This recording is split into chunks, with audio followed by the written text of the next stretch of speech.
प्यारे बच्चों, सत श्री अकाल। मैं शहनाज सिद्धू सरकारी हाई स्कूल गिੱਦੜ ਤੋਂ। ਅੱਜ ਬੇਟਾ ਆਪਾਂ ਸਾਡੀ 9ਵੀਂ ਜਮਾਤ ਦੀ ਪੰਜਾਬੀ ਦੀ ਪਾਠ ਪੁਸਤਕ ਵੰਨਗੀ ਵਿੱਚ ਦਰਜ ਕਹਾਣੀ ਸਾਂਝੀ ਕੰਧ ਬਾਰੇ ਗੱਲ ਕਰਾਂਗੇ। ਇਹ ਕਹਾਣੀ ਸੰਤੋਖ ਸਿੰਘ ਧੀਰ ਦੀ ਲਿਖੀ ਹੋਈ ਹੈ। ਕਹਾਣੀ ਪੰਜਾਬੀ ਦਾ ਬੇਟਾ ਅਜਿਹਾ ਸਾਹਿਤ ਰੂਪ ਹੈ ਜਿਸ ਨੂੰ ਅਸੀਂ ਬਹੁਤ ਪੁਰਾਣਾ ਨਹੀਂ ਕਹਿ ਸਕਦੇ। ਅਸਲ ਦੇ ਵਿੱਚ ਇਸ ਕਹਾਣੀ ਦਾ ਆਧਾਰ ਸਾਡੀਆਂ ਪੁਰਾਣੀਆਂ ਲੋਕ ਕਥਾਵਾਂ ਹੀ ਹਨ।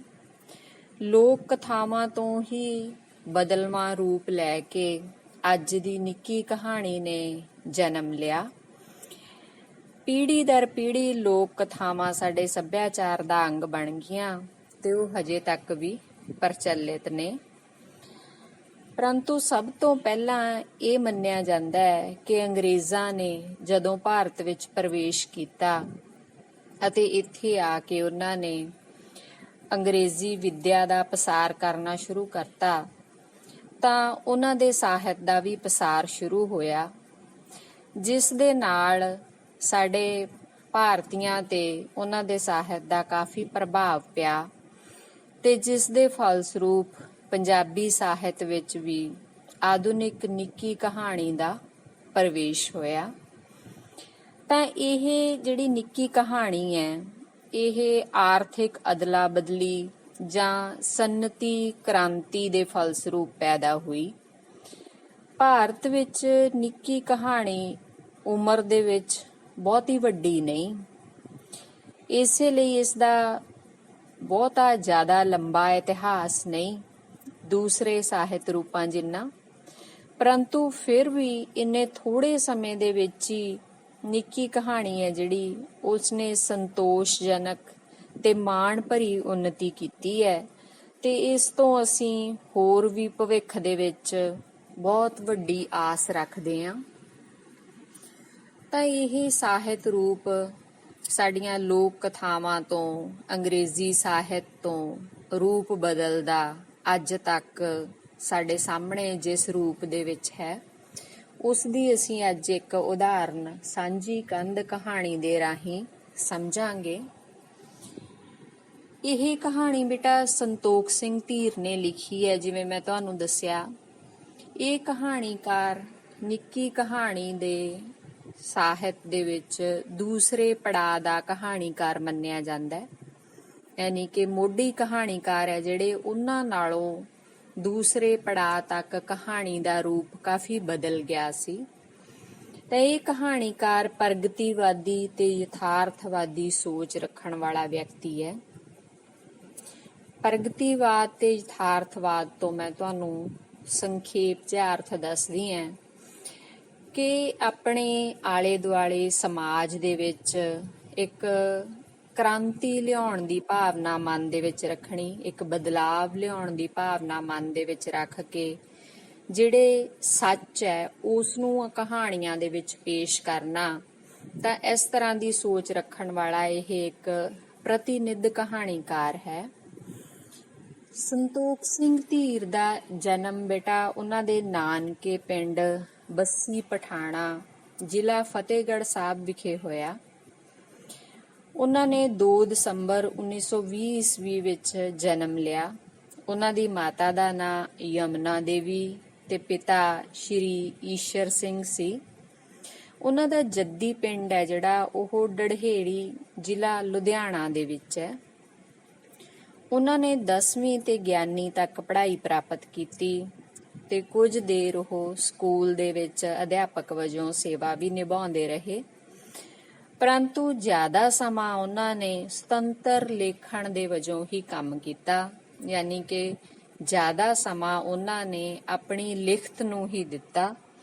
ਇਸੇ ਕਰਕੇ ਉਹਨਾਂ ਨੇ ਪੰਜਾਬੀ ਦੇ ਲਗਭਗ ਹਰ ਸਾਹਿਤ ਰੂਪ ਤੇ ਆਪਣੀ ਕਲਮ ਅਜ਼ਮਾਈ।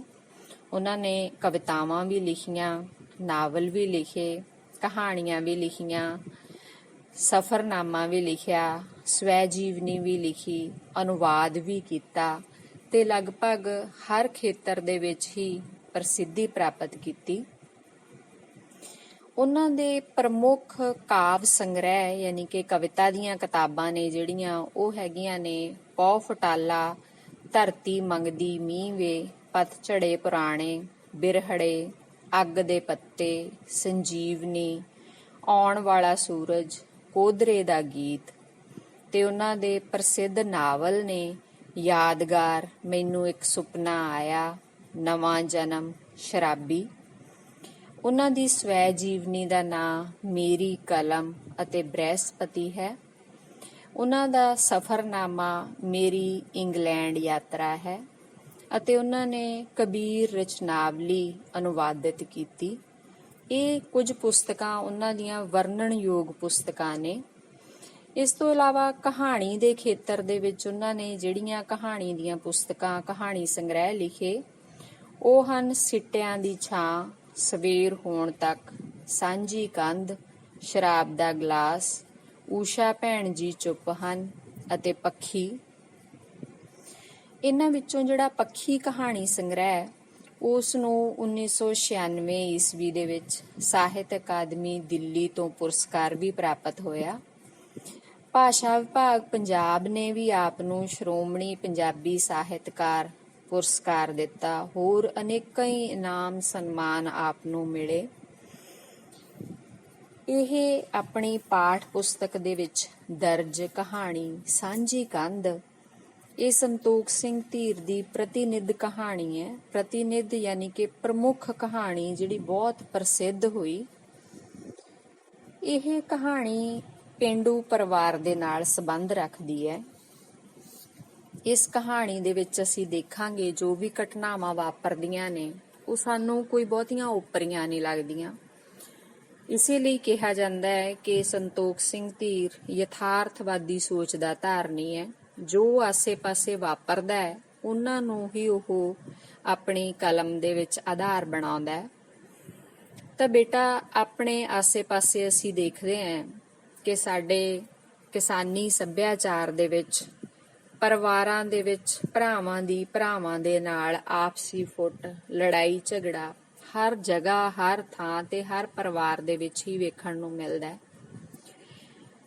ਇੱਕੋ ਮਾਂ ਦੀ ਪੇਟੋਂ ਜਨਮ ਲੈ ਕੇ ਬੱਚੇ ਜਦੋਂ ਵੱਡੇ ਹੋ ਜਾਂਦੇ ਆ, ਆਪਣੀਆਂ ਕਬੀਲਦਾਰੀਆਂ ਦੇ ਵਿੱਚ ਪੈ ਜਾਂਦੇ ਆ, ਤਾਂ ਉਸ ਤੋਂ ਬਾਅਦ ਉਹ ਇੰਨੇ ਜ਼ਿਆਦਾ ਆਪਣੇ ਪਰਿਵਾਰ ਦੇ ਵਿੱਚ ਰਚਿਤ ਹੋ ਜਾਂਦੇ ਆ ਕਿ ਉਹਨਾਂ ਨੂੰ ਆਪਣਾ ਖੂਨ ਹੈ ਜਿਹੜਾ ਉਹੀ ਆਪਣਾ ਦੁਸ਼ਮਣ ਲੱਗਣ ਲੱਗ ਜਾਂਦਾ ਹੈ।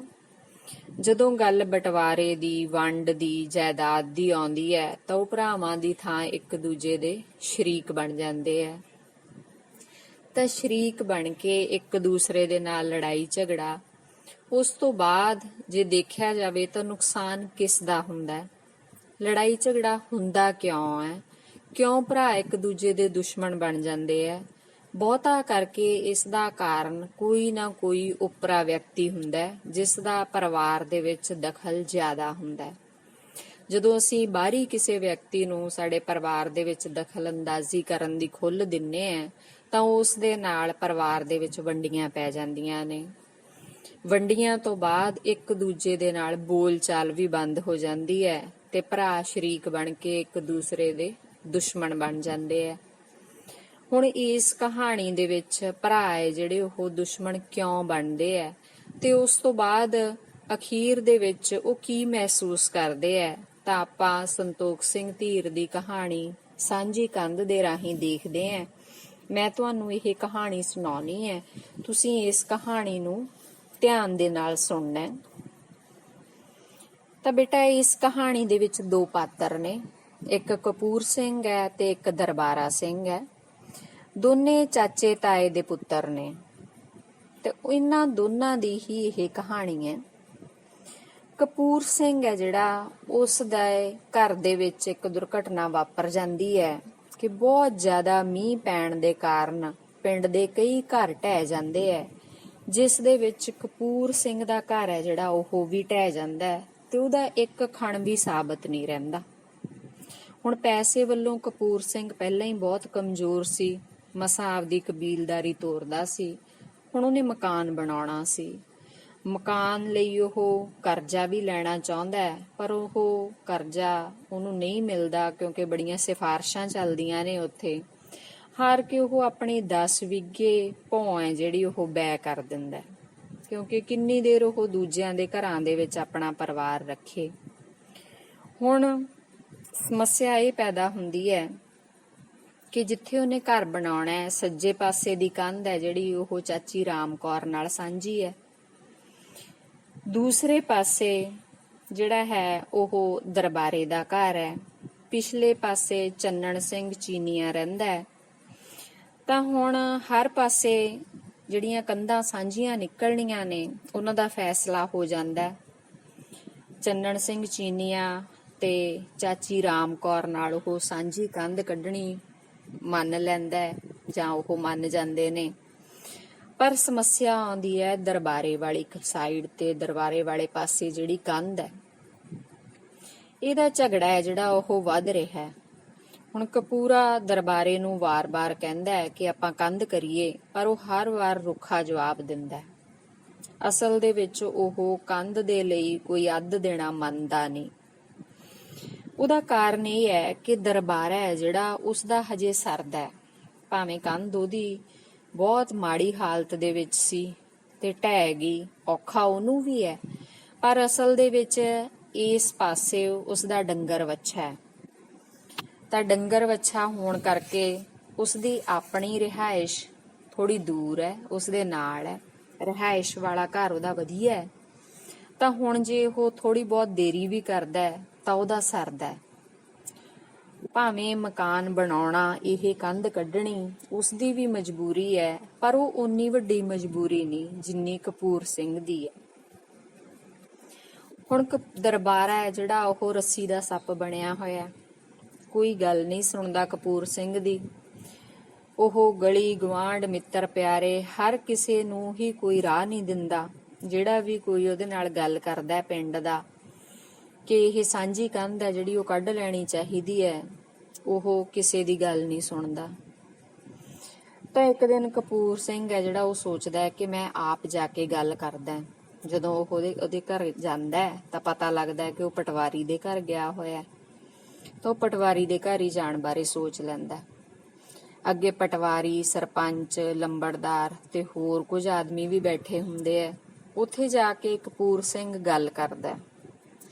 ਹੁਣ ਗੱਲ ਕਰਦਿਆਂ ਦਰਬਾਰਾ ਹੈ ਜਿਹੜਾ ਉਹ ਇਹੀ ਗੱਲ ਕਹਿੰਦਾ ਕਿ ਮੈਨੂੰ ਲੋੜ ਨਹੀਂ, ਮੈਂ ਕੋਈ ਕੰਧ ਨਹੀਂ ਕੱਢਣੀ, ਮੈਨੂੰ ਕੰਧ ਕੱਢਣ ਦੀ ਕੋਈ ਲੋੜ ਨਹੀਂ, ਜਿਸ ਨੂੰ ਲੋੜ ਹੈ ਉਹ ਆਪਣਾ ਕੰਮ ਕਰ ਲਵੇ। ਹੁਣ ਬੇਟਾ ਉੱਥੇ ਮਿਹਨਤ ਨਾਲ ਕਪੂਰ ਸਿੰਘ ਬਾਰ-ਬਾਰ ਗੱਲ ਕਰਦਾ ਹੈ ਕਿ ਆਪਾਂ ਕਬੀਲਦਾਰ ਐ, ਲੜਦੇ ਚੰਗੇ ਨਹੀਂ ਲੱਗਦੇ, ਆਪਾਂ ਰਲ ਕੇ ਕੰਧ ਬਣਾਈਏ। ਉਹਨੂੰ ਇਹ ਵੀ ਕਹਿੰਦਾ ਹੈ ਕਿ ਜਿਸ ਤਰ੍ਹਾਂ ਨਾਲ ਤੂੰ ਚਾਹੇਂਗਾ ਮੈਂ ਉਸੇ ਤਰ੍ਹਾਂ ਨਾਲ ਕਰ ਲਵਾਂਗਾ, ਪਰ ਮੈਂ ਸਾਰਾ ਭਾਰ ਨਹੀਂ ਚੱਕ ਸਕਦਾ।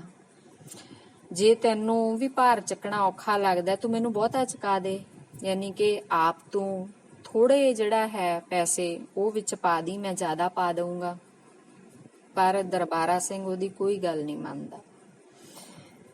ਜਦੋਂ ਕਪੂਰ ਸਿੰਘ ਬਹੁਤੀਆਂ ਮਿੰਨਤਾਂ ਕਰਦਾ ਹੈ ਤਾਂ ਦਰਬਾਰਾ ਥੋੜਾ ਜਿਹਾ ਨਰਮ ਹੋਣ ਬਾਰੇ ਸੋਚਦਾ ਹੈ। ਉਹਦੇ ਮੱਥੇ ਵਿੱਚੋਂ ਘੁੱਟੀਆਂ ਜਿਹੜੀਆਂ ਉਹ ਥੋੜੀਆਂ ਜਿਹੀਆਂ ਢਿੱਲੀਆਂ ਹੋਣ ਲੱਗਦੀਆਂ ਨੇ, ਉਹਦੀ ਅੜਬਾਈ ਵੀ ਥੋੜੀ ਜਿਹੀ ਢਿੱਲੀ ਹੋਣ ਲੱਗਦੀ ਹੈ। ਪਰ ਪਲ ਦੀ ਪਲ ਹੀ ਸਰਪੰਚ ਹੈ ਜਿਹੜਾ ਉਹ ਖੰਗੂਰਾ ਮਾਰਦਾ, ਬਹੁਤ ਹੌਲੀ ਜੀ, ਇੰਨੀ ਹੌਲੀ ਕਿ ਉਹ ਦਰਬਾਰੇ ਨੂੰ ਹੀ ਸੁਣਦਾ। ਹੁਣ ਸਰਪੰਚ ਦਾ ਖੰਗੂਰਾ ਸੁਣ ਕੇ ਫਿਰ ਦਰਬਾਰਾ ਹੈ ਜਿਹੜਾ ਉਹ ਸਖਤ ਹੋ ਜਾਂਦਾ, ਫਿਰ ਕਹਿ ਦਿੰਦਾ ਕਿ ਮੈਂ ਨਹੀਂ ਹਲੇ ਕੋਈ ਵੀ ਖਰਚ ਕਰ ਸਕਦਾ। ਹੁਣ ਕਪੂਰ ਹੈ ਜਿਹੜਾ ਉਹ ਕਹਿੰਦਾ ਖਰਚ ਮੈਂ ਕਰ ਦਿੰਨਾ, ਜਦੋਂ ਤੇਰੇ ਕੋਲ ਹੋਇਆ ਉਦੋਂ ਤੂੰ ਦੇ ਦੀ। ਤਾਂ ਇਸ ਗੱਲ ਤੇ ਵੀ ਬੇਟਾ ਦਰਬਾਰਾ ਹੈ ਜਿਹੜਾ ਉਹ ਮੰਨਦਾ ਨਹੀਂ, ਸਗੋਂ ਉਹਨੂੰ ਕਹਿੰਦਾ ਕਿ ਮੈਂ ਤੇਰੀ ਜੁੱਤੀ ਹੇਠ ਕਿਉਂ ਆਵਾਂ। ਤਾਂ ਵਿਚਕਾਰ ਜਦੋਂ ਲੰਬਰਦਾਰ ਪੈ ਕੇ ਗੱਲ ਮੁਕਾਉਣੀ ਚਾਹੁੰਦਾ ਹੈ ਤਾਂ ਉੱਥੇ ਵੀ ਸਰਪੰਚ ਹੈ ਜਿਹੜਾ ਉਹ ਲੰਬਰਦਾਰ ਨੂੰ ਟੋਕ ਦਿੰਦਾ ਕਿ ਇਹਨਾਂ ਦੀ ਭਰਾਵਾਂ ਦੀ ਗੱਲ ਹੈ, ਇਹਨਾਂ ਨੂੰ ਆਪਸ ਦੇ ਵਿੱਚ ਗੱਲ ਕਰਨ ਦਿਓ। ਹੁਣ ਇੱਥੇ ਸਾਨੂੰ ਇਹ ਪਤਾ ਲੱਗਦਾ ਹੈ ਕਿ ਸਰਪੰਚ ਹੈ ਜਿਹੜਾ ਉਹ ਦੋਨਾਂ ਭਰਾਵਾਂ ਦੀ ਗੱਲ ਹੈ ਜਿਹੜੀ ਉਸਨੂੰ ਸਿਰੇ ਨਹੀਂ ਲੱਗਣ ਦਿੰਦਾ, ਉਹ ਦਰਬਾਰੇ ਨੂੰ ਚੱਕ ਰਿਹਾ ਹੈ। ਇਸ ਗੱਲ ਦਾ ਕਪੂਰ ਸਿੰਘ ਨੂੰ ਵੀ ਪਤਾ ਹੈ, ਕਿਉਂਕਿ ਸ਼ੁਰੂ ਤੋਂ ਹੀ ਕਪੂਰ ਸਿੰਘ ਦੇ ਉਹ ਵਿਰੁੱਧ ਰਿਹਾ। ਤਾਂ ਹੁਣ ਉਸ ਨੂੰ ਮੌਕਾ ਮਿਲਿਆ, ਉਹਦੇ ਭਰਾ ਨੂੰ ਹੀ ਉਹਦੇ ਉਲਟ ਵਰਤ ਰਿਹਾ। ਤਾਂ ਇੱਥੇ ਦਰਬਾਰਾ ਹੈ ਜਿਹੜਾ ਉਹ ਇਸ ਗੱਲੋਂ ਬਹੁਤ ਅਣਭੋਲ ਰਹਿੰਦਾ ਹੈ ਕਿ ਉਹ ਸਰਪੰਚ ਦੀ ਚੱਕ ਦੇ ਵਿੱਚ ਆ ਕੇ ਆਪਣੇ ਭਰਾ ਦੇ ਨਾਲ ਆਪਣੇ ਸਬੰਧ ਹੈ ਜਿਹੜੇ ਉਹ ਖਰਾਬ ਕਰ ਰਿਹਾ ਹੈ, ਜਦ ਕਿ ਕੰਧ ਦੀ ਉਹਨੂੰ ਵੀ ਲੋੜ ਹੈ। ਤਾਂ ਇਸ ਤਰ੍ਹਾਂ ਨਾਲ ਉਹ ਭਰਾ ਨਹੀਂ ਸਗੋਂ ਇੱਕ ਦੂਜੇ ਦੇ ਸ਼ਰੀਕ ਬਣੇ ਹੋਏ ਹੈ। ਤਾਂ ਇਸ ਤਰ੍ਹਾਂ ਬੇਟਾ ਕਪੂਰ ਸਿੰਘ ਹੈ ਜਿਹੜਾ ਉਹ ਬਹੁਤ ਦੁਖੀ ਹੁੰਦਾ ਹੈ। ਉਹ ਦਰਬਾਰੇ ਦੇ ਅੱਗੇ ਵਿਰਵਿਰ ਕਰਦਾ ਹੈ, ਉਹਨੂੰ ਕਹਿੰਦਾ ਹੈ ਕਿ ਮੇਰੇ ਕੰਮ ਦੇ ਵਿੱਚ ਤੂੰ ਅੜਿੱਕਾ ਨਾ ਡਾ, ਜਿਵੇਂ ਤੂੰ ਕਹੇਂਗਾ ਮੈਂ ਉਵੇਂ ਹੀ ਕਰ ਲੂੰਗਾ। ਫਿਰ ਲੱਗਦਾ ਹੈ ਕਿ ਦਰਬਾਰਾ ਥੋੜਾ ਜਿਹਾ ਨਰਮ ਹੁੰਦਾ ਹੈ, ਪਰ ਨਹੀਂ, ਸਰਪੰਚ ਦਾ ਫਿਰ ਖੰਗੂਰਾ ਸੁਣਦਾ ਹੈ। ਤਾਂ ਦਰਬਾਰਾ ਹੈ ਜਿਹੜਾ ਉਹ ਇਉਂ ਵਿਵਹਾਰ ਕਰਦਾ ਹੈ ਜਿਵੇਂ ਉਸ ਦੇ ਵਿੱਚ ਕੋਈ ਓਪਰੀ ਹਵਾ ਆ ਗਈ ਹੋਵੇ। ਤਾਂ ਬੇਟਾ ਇੱਥੇ ਕਪੂਰ ਕਹਿੰਦਾ ਹੈ ਕਿ ਤੂੰ ਮਜ਼ਦੂਰੀ ਨਾ ਦੇ, ਇੱਟਾਂ ਦਾ ਹੀ ਅੱਧ ਦੇ ਦੇ। ਤਾਂ ਉਹ ਇੱਟਾਂ ਦਾ ਅੱਧ ਦੇਣ ਤੋਂ ਵੀ ਸਾਫ਼ ਇਨਕਾਰ ਕਰ ਦਿੰਦਾ। ਤਾਂ ਹੁਣ ਕਪੂਰ ਸਿੰਘ ਸੋਚਦਾ ਹੈ ਕਿ ਇਸ ਤਰ੍ਹਾਂ ਤਾਂ ਮੇਰਾ ਸਰਨਾ ਨਹੀਂ, ਕੰਧ ਤਾਂ ਮੈਨੂੰ ਕੱਢਣੀ ਪੈਣੀ ਹੈ। ਜਦੋਂ ਇਸ ਕੰਧ ਤੇ ਗੱਲ ਆਈ ਤਾਂ ਉਦੋਂ ਦੀ ਮੈਂ ਉਦੋਂ ਦੇਖ ਲੂੰਗਾ। ਤਾਂ ਹੁਣ ਕਿਉਂ ਨਾ ਮੈਂ ਇੱਕ ਵਾਰ ਕੰਧ ਕੱਢਣੀ ਜਾਂ ਆਪਣਾ ਘਰ ਬਣਾਉਣਾ ਸ਼ੁਰੂ ਕਰਾਂ। ਉਹ ਦੂਜੇ ਪਾਸਿਓਂ ਦੀ ਆਪਣੀ ਕੰਧ ਹੈ ਜਿਹੜੀ ਉਹ ਕੱਢਣੀ ਸ਼ੁਰੂ ਕਰ ਦਿੰਦਾ ਹੈ। ਆਪਣਾ ਕੰਮ ਹੈ ਜਿਹੜਾ ਉਹ ਦੋਨੇ ਪਾਸਿਓਂ ਨੀਹਾਂ ਭਰਨ ਦਾ ਸ਼ੁਰੂ ਕਰ ਦਿੰਦਾ ਹੈ। ਤਾਂ ਬੇਟਾ ਉਸ ਦਾ ਘਰ ਹੈ ਜਿਹੜਾ ਸੋਹਣਾ ਟੱਲੀ ਵਰਗਾ ਚਕੋਰ ਬਣ ਜਾਂਦਾ ਹੈ। ਇੱਕ ਪਾਸਿਓਂ ਜਿਹੜੀ ਉਸ ਦੀ ਕੰਧ ਦਰਬਾਰੇ ਨਾਲ ਸਾਂਝੀ ਹੈ, ਉਹ ਸੋਚਦਾ ਹੈ ਕਿ ਜੇ ਮੇਰੇ ਕੋਲ ਨਾ ਪੈਸੇ ਹੋਏ ਤਾਂ ਮੈਂ ਇਹ ਕੱਚੀ ਰੱਖ ਲੂੰਗਾ, ਜਾਂ ਜਿਸ ਤਰ੍ਹਾਂ ਦਾ ਮੇਰੇ ਕੋਲ ਹੋਇਆ ਮੈਂ ਉਸ ਤਰ੍ਹਾਂ ਦਾ ਕਰ ਲੂੰਗਾ। ਕਿਉਂਕਿ ਜੇ ਹੁਣ ਸਿਆਲ ਆ ਗਿਆ, ਕੰਮ ਰੁਕ ਗਿਆ, ਤਾਂ ਫਿਰ ਉਸ ਤਰ੍ਹਾਂ ਨਾਲ ਮਿਸਤਰੀਆਂ ਤੋਂ ਕੰਮ ਪੂਰਾ ਨਹੀਂ ਹੋਣਾ ਤੇ ਪਤਾ ਨਹੀਂ ਫਿਰ ਕਦੋਂ ਤੱਕ ਮੇਰਾ ਕੰਮ ਹੈ ਜਿਹੜਾ ਉਹ ਦੇਰ ਹੋ ਜੇ ਤੇ ਮੇਰਾ ਪਰਿਵਾਰ ਇਸੇ ਤਰ੍ਹਾਂ ਰੁਲਦਾ ਰਹੂਗਾ। ਤਾਂ ਬੇਟਾ ਉਹ ਚਾਚੀ ਰਾਮ ਕੌਰ ਵਾਲੀ ਕੰਧ ਢਾਹ ਕੇ ਸ਼ੁਰੂ ਕਰ ਦਿੰਦਾ ਹੈ। 3 ਦਿਨਾਂ ਦੇ ਵਿੱਚ ਹੀ ਉਹ ਕੰਧ ਸਿਰੇ ਲੱਗ ਜਾਂਦੀ ਹੈ। ਦਲਾਨ, ਬਰਾਂਡਾ, ਰਸੋਈ ਤੇ ਸਾਰੀਆਂ ਨੀਹਾਂ ਭਰੀਆਂ ਜਾਂਦੀਆਂ। ਤਾਂ ਜਿਹੜਾ ਵੀ ਕੋਈ ਆਸੇ-ਪਾਸੇ ਆਉਂਦਾ, ਉਹਦਾ ਮਕਾਨ ਦੇਖਣ ਜਾਂ ਗਲੀ ਦੇ ਵਿੱਚ ਲੰਘਦਾ, ਉਹ ਦਰਬਾਰੇ ਦੀ ਕੰਧ ਵੱਲ ਜ਼ਰੂਰ ਇਸ਼ਾਰਾ ਕਰਦਾ ਤੇ ਕਹਿੰਦਾ ਹੈ ਕਿ ਇਹ ਦਲਿੱਦਰ ਵੀ ਹੁਣ ਕੱਢ ਹੀ ਦਿਓ। ਪਰ ਇਹ ਦਲਿੱਦਰ ਕੱਢਣਾ ਹੁਣ ਕੱਲੇ ਕਪੂਰ ਸਿੰਘ ਦੇ ਹੱਥ ਦੇ ਵਿੱਚ ਤਾਂ ਨਹੀਂ। ਇੰਨੀ ਚੰਗੀ ਉਹਦੀ ਆਰਥਿਕ ਸਥਿਤੀ ਨਹੀਂ, ਇੰਨੇ ਪੈਸੇ ਹੈ ਨਹੀਂ ਉਹਦੇ ਕੋਲ ਕਿ ਉਹ ਸਾਰੇ ਦਾ ਸਾਰਾ ਭਾਰ ਆਪ ਚੱਕ ਲਵੇ। ਪਰ ਫਿਰ ਵੀ ਉਹ ਆਪਣਾ ਕੰਮ ਹੈ ਜਿਹੜਾ ਜਾਰੀ ਰੱਖਦਾ। ਦੂਜੇ ਪਾਸੇ ਵਾਲਿਓਂ ਸਾਰਾ ਕੰਮ ਪੂਰਾ ਹੋ ਜਾਂਦਾ ਹੈ। ਹੁਣ ਕੰਮ ਉੱਥੇ ਆ ਕੇ ਖੜ ਜਾਂਦਾ ਜਦੋਂ ਦਰਬਾਰੇ ਦੀ ਕੰਧ ਤੇ ਉਸਨੇ ਆਪਣੀ ਚੁਗਾਠ ਰੱਖਣੀ ਹੈ। ਤਾਂ ਬੇਟਾ ਹੁਣ ਡਿਊਟੀ ਦਾ ਲੈਂਟਰ ਪੈਣਾ ਹੈ। ਤਾਂ ਹੁਣ ਕਪੂਰ ਸਿੰਘ ਕੀ ਕਰੇ? ਉਹ ਆਪਣੇ ਦਰਵਾਜ਼ੇ ਦੇ ਵਿੱਚ ਇਕੱਠ ਕਰ ਲੈਂਦਾ, ਪੰਚਾਇਤ ਨੂੰ ਬੁਲਾ ਲੈਂਦਾ ਕਿ ਪੰਚਾਇਤ ਹੁਣ ਫੈਸਲਾ ਕਰੂਗੀ ਕਿ ਕੀ ਹੋਊਗਾ। ਹੁਣ ਪੰਚਾਇਤ ਹੈ ਜਿਹੜੀ ਉਹ ਦੇਖਦੀ ਹੈ ਕਿ ਗਲਤੀ ਦਰਬਾਰੇ ਦੀ ਹੈ, ਤਾਂ ਉਹ ਦਰਬਾਰੇ ਨੂੰ ਮਨਾ ਲੈਂਦੀ ਹੈ। ਪਿੰਡ ਦੀ ਸਾਂਝੀ ਰਾਏ ਦੇ ਅੱਗੇ ਦਰਬਾਰੇ ਨੂੰ ਮੰਨਣਾ ਹੀ ਪੈਂਦਾ। ਤਾਂ ਮਜ਼ਦੂਰੀ ਦੇਣੀ ਉਹ ਇਨਕਾਰ ਕਰ ਦਿੰਦਾ, ਇੱਟਾਂ ਤੇ ਹੋਰ ਸਮਾਨ ਦਾ ਅੱਧ ਦੇਣਾ ਮੰਨ ਜਾਂਦਾ। ਪਰ ਕਪੂਰ ਸਿੰਘ ਇਸ ਗੱਲ ਵਿੱਚ ਵੀ ਖੁਸ਼ ਹੈ ਕਿਉਂਕਿ ਉਹਨੂੰ ਜ਼ਿਆਦਾ ਲੋੜ ਸੀ। ਤਾਂ ਬੇਟਾ ਇਹ ਪੈਸੇ ਹੈ ਜਿਹੜੇ ਹੁਣ ਦਰਬਾਰੇ ਨੇ ਕਪੂਰ ਸਿੰਘ ਨੂੰ 2 ਕਿਸ਼ਤਾਂ ਦੇ ਵਿੱਚ ਦੇਣੇ ਹੈ। ਇੱਕ ਤਾਂ ਪਹਿਲੀ ਨਿਮਾਣੀ ਨੂੰ ਤੇ ਦੂਜੀ ਅਗਲੀ ਲੋਹੜੀ ਨੂੰ। ਕਾਗਜ਼ ਤੇ ਸਾਰਾ ਕੁਝ ਲਿਖਿਆ ਜਾਂਦਾ, ਕੰਮ ਸ਼ੁਰੂ ਹੋ ਜਾਂਦਾ। ਹੁਣ ਜਦੋਂ ਉਹ ਕੰਧ ਕੱਢਣੀ ਹੈ, ਨੀਹਾਂ ਪਟਵਾਉਣੀਆਂ ਨੇ, ਤਾਂ ਫੇਰ ਮੇਲਾ ਲੱਗ ਜਾਂਦਾ ਕੰਧ ਦੇ ਉੱਤੇ। ਦਰਬਾਰਾ ਜਿਹੜਾ ਉਹ ਇਸ ਗੱਲੋਂ ਖੁਸ਼ ਨਹੀਂ ਕਿ ਕੰਧ ਨਿਕਲ ਰਹੀ ਹੈ, ਕਿਉਂਕਿ ਉਹ ਆਪਦੀ ਹੇਠੀ ਮੰਨਦਾ। ਉਹ ਚਾਹੁੰਦਾ ਨਹੀਂ ਸੀ, ਫਿਰ ਵੀ ਉਸਨੂੰ ਇਹ ਕੰਮ ਕਰਨਾ ਪੈ ਰਿਹਾ ਤੇ ਸਰਪੰਚ ਉਹਦੇ ਨਾਲ ਹੈ। ਹੁਣ ਜਦੋਂ ਕੰਧ ਕੱਢਣੀ ਹੈ, ਰੱਸੀ ਫੜੀ ਹੋਈ ਹੈ, ਇੱਕ ਪਾਸਿਓਂ ਸਰਪੰਚ ਨੇ, ਇੱਕ ਪਾਸਿਓਂ ਨਾਰ ਸਿੰਘ ਅਕਾਲੀ ਨੇ ਸਿੱਧੀ ਕੰਧ ਕੱਢਣ ਦੇ ਲਈ। ਤਾਂ ਸਰਪੰਚ ਜਾਣ ਬੁੱਝ ਕੇ ਦੂਜੇ ਪਾਸੇ ਨੂੰ ਉਹ ਰੱਸੀ ਹੈ ਜਿਹੜੀ ਰੱਖ ਦਿੰਦਾ।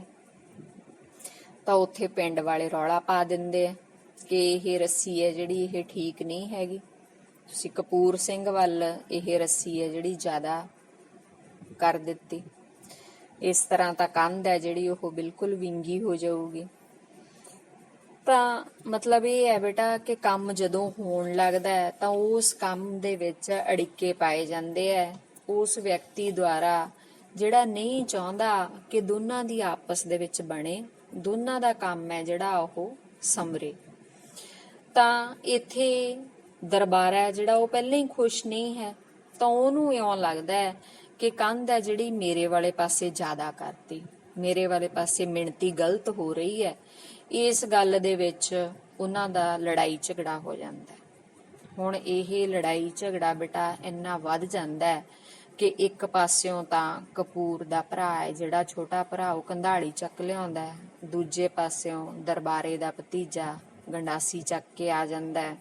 ਇੱਕ ਦੂਜੇ ਦੇ ਉਹ ਮਾਰਦੇ ਹੈ, ਦੋਨਾਂ ਦੇ ਸਿਰ ਪਾੜ ਜਾਂਦੇ ਹੈ, ਲਹੂ ਲੁਹਾਨ ਹੋ ਜਾਂਦਾ ਹੈ। ਇੱਕ ਦੂਜੇ ਦੇ ਮੋਰਾਂ ਤੇ ਉਹ ਇਸ ਤਰ੍ਹਾਂ ਨਾਲ ਸੋਟੀਆਂ ਮਾਰਦੇ ਨੇ, ਇੱਕ ਦੂਜੇ ਨੂੰ ਮੰਦਾ ਚੰਗਾ ਬੋਲਦੇ ਹੈ। ਘਰ ਦੀਆਂ ਔਰਤਾਂ ਬਾਹਰ ਆ ਜਾਂਦੀਆਂ, ਇੱਕ ਦੂਜੇ ਨੂੰ ਮਿਹਣੇ ਦਿੰਦੀਆਂ ਨੇ, ਗਾਲਾਂ ਦਿੰਦੀਆਂ ਨੇ। 2 ਘੰਟੇ ਪੂਰਾ ਚੀਕ ਚਿਹਾੜਾ ਪੈਂਦਾ। ਤਾਂ ਇਹ ਉਹ ਘਟਨਾਵਾਂ ਵਾਪਰ ਜਾਂਦੀਆਂ ਨੇ ਜਿਹੜੀਆਂ ਆਮ ਤੌਰ ਤੇ ਅਸੀਂ ਦੇਖਦੇ ਹਾਂ ਸਾਡੇ ਪਿੰਡਾਂ ਦੇ ਵਿੱਚ ਇਹ ਕੁਛ ਵਾਪਰਦਾ ਹੀ ਵਾਪਰਦਾ। ਤਾਂ ਬੇਟਾ ਹੁਣ ਕੀ ਹੁੰਦਾ ਕਿ ਕੁਛ ਦਿਨਾਂ ਬਾਅਦ ਕੰਧ ਬਣ ਜਾਂਦੀ ਹੈ ਉਸੇ ਤਰ੍ਹਾਂ ਦੀ ਜਿਸ ਤਰ੍ਹਾਂ ਦੀ ਬਣਨੀ ਚਾਹੀਦੀ ਸੀ ਜਾਂ ਬਣਾਉਣੀ ਸੀ। ਪਰ ਹੁੰਦਾ ਉਹ ਹੈ ਜਿਹਦਾ ਡਰ ਸੀ। ਦੋਨੇ ਪਾਸੇ ਜ਼ਮਾਨਤਾਂ ਹੁੰਦੀਆਂ, ਦੋਨੇ ਪਾਸੇ ਦਿਲਾਂ ਦੇ ਵਿੱਚ ਖੋਟ ਆ ਜਾਂਦੀ ਹੈ, ਪਾਟਕ ਪੈ ਜਾਂਦੇ ਆ, ਬੋਲ ਚਾਲ ਬੰਦ ਹੋ ਜਾਂਦੀ ਹੈ ਤੇ ਦੋਨੇ ਪਾਸੇ ਇੱਕ ਵੈਰ ਹੈ ਜਿਹੜਾ ਉਹ ਪੀੜ੍ਹੀਆਂ ਦਾ ਖੜਾ ਹੋ ਜਾਂਦਾ। ਤਾਂ ਹੁਣ ਭਰਾ ਚਾਚੇ ਤਾਏ ਦੇ ਪੁੱਤ ਹੈ ਜਿਹੜੇ ਇੱਕ ਦੂਜੇ ਨਾਲ ਬੋਲਦੇ ਨਹੀਂ, ਬੋਲ ਚਾਲ ਬੰਦ ਹੈ, ਇੱਕ ਦੂਸਰੇ ਦੇ ਜਾਂਦੇ ਨਹੀਂ। ਤਾਂ ਦੋਨੇ ਹੈ ਜਿਹੜੇ ਉਹ ਇੱਕ ਦੂਸਰੇ ਦੇ ਭਰਾ ਨਹੀਂ ਸਗੋਂ ਦੁਸ਼ਮਣ ਬਣ ਗਏ। ਹੁਣ ਉਸ ਤੋਂ ਬਾਅਦ ਕਪੂਰ ਸਿੰਘ ਹੈ ਜਿਹੜਾ ਉਹ ਆਪਣਾ ਘਰ ਬਣਾ ਲੈਂਦਾ, ਘਰ ਉਹਦਾ ਠੀਕ ਬਣ ਜਾਂਦਾ। ਹੁਣ ਉਹਨੂੰ ਦਰਬਾਰੇ ਵੱਲੋਂ ਪੈਸੇ ਮਿਲਨੇ ਨੇ, ਕਿਸ਼ਤ ਮਿਲਣੀ ਹੈ, ਕਿਸ਼ਤ ਦਾ ਸਮਾਂ ਹੋ ਗਿਆ, ਪਹਿਲੀ ਕਿਸ਼ਤ ਦਾ, ਦੂਸਰੀ ਕਿਸ਼ਤ ਦਾ ਸਮਾਂ ਵੀ ਲੰਘ ਗਿਆ, ਪਰ ਹੁਣ ਦਰਬਾਰਾ ਹੈ ਜਿਹੜਾ ਉਹ ਕੋਈ ਪੈਸੇ ਨਹੀਂ ਦਿੰਦਾ। ਕਪੂਰ ਸਿੰਘ ਹੈ ਜਿਹੜਾ ਉਹਨੂੰ ਪਹਿਲਾਂ ਹੀ ਪਤਾ ਹੈ ਕਿ ਮਾਹੌਲ ਠੀਕ ਨਹੀਂ, ਇਸ ਲਈ ਉਹ ਸੋਚਦਾ ਹੈ ਕਿ ਮੈਂ ਹਜੇ ਥੋੜਾ ਜਿਹਾ ਇੰਤਜ਼ਾਰ ਕਰਾਂ, ਦਿਨ ਦੇ ਦਿਨ ਜਾ ਕੇ ਨਾ ਖੜਾ ਹੋਵਾਂ। ਪਰ ਜਦੋਂ ਸਮਾਂ ਦੂਸਰੀ ਕਿਸ਼ਤ ਦਾ ਵੀ ਲੰਘ ਜਾਂਦਾ ਹੈ ਤਾਂ ਉਹ ਸੋਚਦਾ ਹੈ ਕਿ ਹੁਣ ਮੈਨੂੰ ਫਿਰ ਪੰਚਾਇਤ ਕੋਲ ਗੱਲ ਕਰਨੀ ਪਊਗੀ। ਉਹਦੇ ਮਨ ਦੇ ਵਿੱਚ ਇਹ ਉਧੇੜ ਬੁਣ ਚੱਲਦੀ ਰਹਿੰਦੀ ਹੈ ਕਿ ਉਹਨੂੰ ਚਾਚੀ ਰਾਮ ਕੌਰ ਮਿਲਦੀ ਹੈ। ਚਾਚੀ ਰਾਮ ਕੌਰ ਹੈ ਜਿਹੜੀ ਉਹ ਦੱਸਦੀ ਹੈ ਕਿ ਦਰਬਾਰੇ ਦੀ ਸਿਹਤ ਹੈ ਜਿਹੜੀ ਉਹ ਠੀਕ ਨਹੀਂ, ਉਹ ਤਾਂ ਨਮੂਨੀਏ ਨਾਲ ਜੁੜਿਆ ਪਿਆ। ਹੁਣ ਇਹ ਗੱਲ ਸੋਚ ਕੇ ਸੁਣ ਕੇ ਕਪੂਰ ਸਿੰਘ ਹੈ ਜਿਹੜਾ ਉਹਦੇ ਮਨ ਦੇ ਵਿੱਚ ਥੋੜੀ ਬੇਚੈਨੀ ਹੁੰਦੀ ਹੈ। ਭਾਵੇਂ ਬੇਟਾ ਭਰਾ ਹੈ ਜਿਹੜਾ ਹੁਣ ਉਹ ਦੁਸ਼ਮਣ ਬਣ ਗਿਆ, ਪਰ ਹੈ ਤਾਂ ਭਰਾ ਹੀ ਨਾ। ਕਿਸੇ ਵੇਲੇ ਇਕੱਠੇ ਖੇਡੇ ਬੱਚੇ, ਇਕੱਠੇ ਬਚਪਨ ਗੁਜ਼ਾਰਿਆ, ਇਕੱਠੇ ਵੱਡੇ ਹੋਏ, ਤਾਂ ਇੰਨੀ ਛੇਤੀ ਦਿਲ ਹੈ ਜਿਹੜੇ ਉਹ ਇੱਕ ਦੂਸਰੇ ਦੇ ਪ੍ਰਤੀ ਕਿਸੇ ਘਟਨਾ ਦੇ ਕਾਰਨ ਭਾਵਨਾਵਾਂ ਹੈ ਜਿਹੜੀਆਂ ਉਹ ਬਦਲ ਭਾਵੇਂ ਜਾਣ, ਪਰ ਫਿਰ ਵੀ ਭਰਾ ਤਾਂ ਭਰਾ ਹੀ ਰਹਿੰਦਾ ਹੈ ਨਾ। ਇਸ ਗੱਲ ਨੂੰ ਸੋਚ ਕੇ ਕਪੂਰ ਸਿੰਘ ਤੋਂ ਰਿਹਾ ਨਹੀਂ ਜਾਂਦਾ। ਉਹ ਝਕਦਾ ਝਕਦਾ ਦਰਬਾਰੇ ਦੇ ਘਰ ਜਾਂਦਾ, ਦੇਖਦਾ ਕਿ ਧੁੱਪੇ ਦਰਬਾਰੇ ਦਾ ਮੰਜਾ ਡਾਇਆ ਹੋਇਆ ਹੈ। ਤਾਂ ਉਹ ਉਹਨੂੰ ਦੇਖ ਕੇ ਬਹੁਤ ਹੀ ਜ਼ਿਆਦਾ ਹੈਰਾਨ ਹੋ ਜਾਂਦਾ, ਕਿਉਂਕਿ ਦਰਬਾਰਾ ਤਾਂ ਸੁੱਕ ਕੇ ਪਿੰਜਰ ਬਣਿਆ ਪਿਆ, ਉਹਦਾ ਧੂਏ ਵਰਗਾ ਰੰਗ ਹੈ, ਉਹਦੀਆਂ ਅੱਖਾਂ ਅੰਦਰ ਨੂੰ ਧਸੀਆਂ ਹੋਈਆਂ। ਤਾਂ ਹੁਣ ਉਹ ਹਾਲ ਚਾਲ ਪੁੱਛਦਾ ਆਪਣੇ ਭਰਾ ਦਾ। ਤਾਂ ਦਰਬਾਰਾ ਹੈ ਜਿਹੜਾ ਉਸ ਤੋਂ ਉੱਠ ਕੇ ਚੰਗੀ ਤਰ੍ਹਾਂ ਨਾਲ ਬੈਠਿਆ ਵੀ ਨਹੀਂ ਜਾਂਦਾ, ਬਹੁਤ ਜ਼ਿਆਦਾ ਕਮਜ਼ੋਰ ਹੈ। ਉਹ ਦੱਸਦਾ ਕਪੂਰ ਸਿੰਘ ਨੂੰ ਵੀ ਕਮਜ਼ੋਰੀ ਜ਼ਿਆਦਾ ਹੈ। ਤਾਂ ਇਸ ਗੱਲ ਤੇ ਕਪੂਰ ਸਿੰਘ ਉਹਨੂੰ ਹੌਸਲਾ ਦਿੰਦਾ, ਸਭ ਦੂਰ ਹੋ ਜੂ, ਚੁਗਾਠ ਬਚ ਰਹੇ, ਬਾਣ ਬਥੇਰਾ। ਤਾਂ ਉਹਨੂੰ ਪੁੱਛਦਾ ਵੀ ਹੈ ਕਿ ਕਿਹਦੇ ਡਾਕਟਰ ਦਾ ਜਾਂ ਕਿੱਥੋਂ ਤੂੰ ਇਲਾਜ ਕਰਵਾਉਣਾ ਹੈ। ਇਹ ਸੁਣ ਕੇ ਬੇਟਾ ਦਰਬਾਰਾ ਚੁੱਪ ਕਰ ਜਾਂਦਾ, ਕਿਉਂਕਿ ਉਹ ਤਾਂ ਕਿਤੋਂ ਕੋਈ ਇਲਾਜ ਨਹੀਂ ਕਰਵਾ ਰਿਹਾ, ਬਸ ਘਰੇ ਹੀ ਓੜ ਪੋੜ ਹੋ ਰਹੇ ਹੈ। ਇਲਾਜ ਕਰਵਾਉਣ ਲਈ ਪੈਸੇ ਵੀ ਚਾਹੀਦੇ ਹੈ। ਹੁਣ ਪੈਸੇ ਹੈ ਜਿਹੜੇ ਉਹ ਨਹੀਂ ਹੈਗੇ, ਆਰਥਿਕ ਹਾਲਤ ਮਾੜੀ ਹੈ, ਬੜੀ ਦੇਰ ਦਾ ਉਹ ਬਿਮਾਰ ਹੈ ਤੇ ਘਰ ਦੇ ਵਿੱਚ ਪੈਸੇ ਖਤਮ ਹੈ। ਤਾਂ ਇਹ ਦੇਖ ਕੇ ਕਪੂਰ ਸਿੰਘ ਹੈ ਜਿਹੜਾ ਉਹ 10 ਰੁਪਏ ਦਾ ਨੋਟ ਕੱਢ ਕੇ ਦਰਬਾਰੇ ਦੀ ਜੇਬ 'ਚ ਪਾ ਦਿੰਦਾ ਹੈ ਤੇ ਨਾਲੇ ਕਹਿੰਦਾ ਹੈ ਕਿ ਮੈਂ ਮੰਡੀੋਂ ਜਾ ਕੇ ਡਾਕਟਰ ਨੂੰ ਭੇਜਦਾ। ਤਾਂ ਇਹ ਦੇਖ ਕੇ ਦਰਬਾਰਾ ਹੈ ਜਿਹੜਾ ਉਸਦਾ ਮਨ ਬਹੁਤ ਪਿੰਗਰ ਜਾਂਦਾ ਹੈ। ਉਹਨੂੰ ਕਹਿੰਦਾ ਹੈ ਕਿ ਮੈਂ ਤਾਂ ਤੇਰੇ ਪਹਿਲਾਂ ਵੀ ਪੈਸੇ ਦੇਣੇ ਆ। ਇਸ ਗੱਲ ਤੇ ਕਪੂਰ ਸਿੰਘ ਕਹਿੰਦਾ ਕੋਈ ਗੱਲ ਨਹੀਂ, ਪੈਸੇ ਆ ਜਾਣਗੇ, ਪੈਸੇ ਨੇ ਕਿਹੜਾ ਨਾਲ ਜਾਣਾ। ਫਿਰ ਉਹਦੇ ਘਰ ਦਾ ਹਾਲ ਚਾਲ ਪੁੱਛਦਾ ਹੈ, ਤੇਰਾ ਘਰ ਬਣ ਗਿਆ, ਤੇ ਨਾਲ ਹੀ ਉਹਨੂੰ ਫਿਰ ਉਹ ਸੱਚੀ ਗੱਲ ਦੱਸਦਾ ਹੈ ਕਿ ਮੈਂ ਕਿਹੜਾ ਤੇਰਾ ਕੋਈ ਦੋਖੀ ਸੀ, ਮੈਨੂੰ ਤਾਂ ਬਸ ਉਹ ਸਰਪੰਚ ਹੈ ਜਿਹੜਾ ਉਹੀ ਭਖਾਉਂਦਾ ਰਿਹਾ। ਕਪੂਰ ਸਿੰਘ ਨੂੰ ਇਸ ਗੱਲ ਦਾ ਪਹਿਲਾਂ ਹੀ ਪਤਾ ਸੀ ਕਿ ਸਰਪੰਚ ਹੈ ਜਿਹੜਾ ਉਸ ਦੇ ਕਾਰਨ ਹੀ ਦਰਬਾਰਾ ਮੈਨੂੰ ਨਾਲ ਅੱਧ ਦੇਣਾ ਨਹੀਂ ਮੰਨਦਾ ਜਾਂ ਸਾਂਝੀ ਕੰਧ ਨੂੰ ਹਾਂ ਨਹੀਂ ਕਰਦਾ। ਤਾਂ ਹੁਣ ਉਹ ਗੱਲ ਦਰਬਾਰਾ ਆਪ ਹੀ ਆਪਣੇ ਮੂੰਹੋਂ ਦੱਸ ਦਿੰਦਾ। ਪਰ ਕਪੂਰ ਇੱਥੇ ਉਸ ਤਰ੍ਹਾਂ ਦੀ ਕੋਈ ਗੱਲ ਨਹੀਂ ਕਰਨੀ ਚਾਹੁੰਦਾ, ਉਹਨੂੰ ਚੁੱਪ ਕਰਵਾ ਦਿੰਦਾ ਕਿਉਂਕਿ ਉਹ ਦੇਖਦਾ ਹੈ ਕਿ ਉਸਦੇ ਭਰਾ ਦੀ ਹਾਲਤ, ਆਰਥਿਕ ਹਾਲਤ ਵੀ ਚੰਗੀ ਨਹੀਂ ਤੇ ਉਹਦੀ ਸਿਹਤ ਵੀ ਬਹੁਤ ਮਾੜੀ ਹੈ।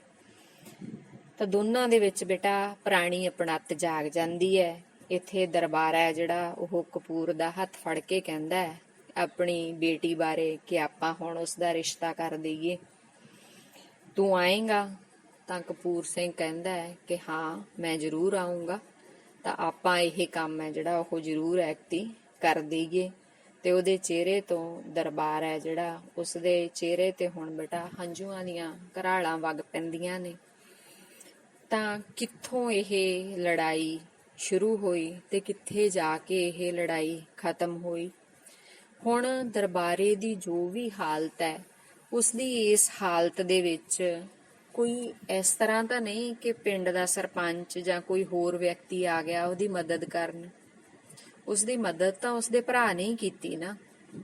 ਜਦੋਂ ਕਿ ਲੜਾਈ ਦੇ ਲਈ, ਭੜਕਾਉਣ ਦੇ ਲਈ, ਲੜਾਈ ਵਧਾਉਣ ਦੇ ਲਈ ਇੰਨੇ ਜਾਣੇ ਆ ਜਿਹੜੇ ਉਹ ਆਸੇ-ਪਾਸੇ ਇਕੱਠੇ ਹੋਏ ਵੇ ਸੀ।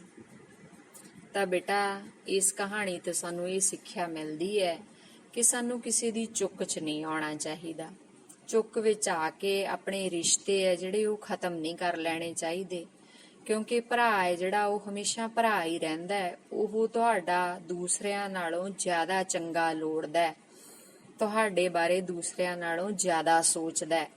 ਇਸ ਲਈ ਦੂਸਰਿਆਂ ਦੀ ਚੱਕ ਵਿੱਚ ਆ ਕੇ ਆਪਣੇ ਰਿਸ਼ਤੇ ਸਾਨੂੰ ਖਤਮ ਨਹੀਂ ਕਰਨੇ ਚਾਹੀਦੇ, ਸਗੋਂ ਦੀ ਇਹਨਾਂ ਰਿਸ਼ਤਿਆਂ ਨੂੰ ਮਹੱਤਵ ਦੇਣਾ ਚਾਹੀਦਾ ਹੈ। ਇਹ ਰਿਸ਼ਤੇ ਸਾਂਝਾਂ ਬਣੀਆਂ ਰਹਿਣਗੀਆਂ ਤਾਂ ਸਾਡੀ ਜ਼ਿੰਦਗੀ ਹੈ ਜਿਹੜੀ ਉਹ ਬਹੁਤ ਸੌਖੀ ਹੋਊਗੀ। ਤਾਂ ਇਹ ਸਾਰਾ ਬੇਟਾ ਕਹਾਣੀ ਦਾ ਸਾਰ ਹੈ। ਜੇ ਤੁਹਾਨੂੰ ਪ੍ਰਸ਼ਨ ਆਉਂਦਾ ਹੈ, ਸਾਰ ਪੁੱਛਿਆ ਜਾਂਦਾ, ਤੁਸੀਂ ਇਹ ਲਿਖ ਸਕਦੇ ਹੋ। ਕਹਾਣੀ ਮੈਂ ਤੁਹਾਨੂੰ ਸੌਖੇ ਸ਼ਬਦਾਂ ਵਿੱਚ ਸਮਝਾ ਦਿੱਤੀ ਹੈ। ਪਿੱਛੇ ਵਾਲਾ ਅਭਿਆਸ ਹੈ ਜਿਹੜਾ ਉਸਨੂੰ ਤੁਸੀਂ ਆਪਣੇ ਆਪ ਹੀ ਹੱਲ ਕਰ ਸਕਦੇ ਹੋ।